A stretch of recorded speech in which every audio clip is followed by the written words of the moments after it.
Happy Tuesday from Jerusalem. We are just down the street from the hotel, the Dan Panorama.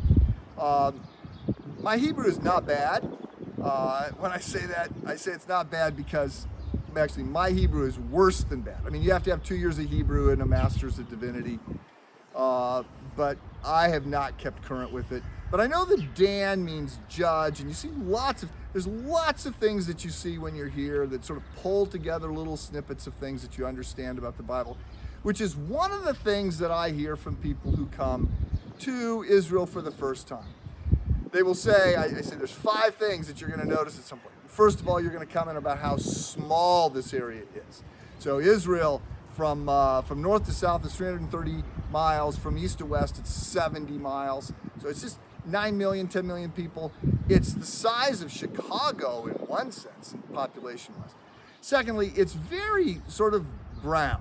And not all of it. I mean, you can get by the Med. There's some nice places, lush places. The Israelis have done amazing things in terms of irrigation. They lead the world and that kind of stuff because water is so precious. But it's sort of brown, and people are a little bit surprised that people are fighting over this piece of real estate. A third thing that people will say is that it's very political, and they just didn't understand all the politics. But there's so much politics going on, you cannot avoid it for 5 minutes.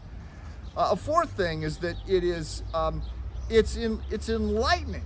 When you see things, you understand parables differently. You understand what Jesus was saying. You're like, oh, now I get it. Well, that's very different than what I thought, but now that I see it, I understand.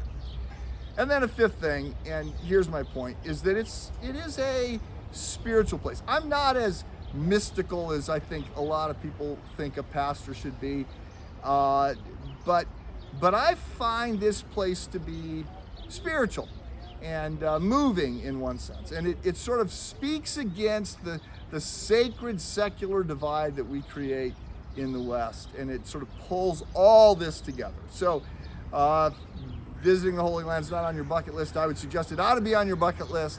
And I will say, again, greetings from Jerusalem. Hope you have a great day.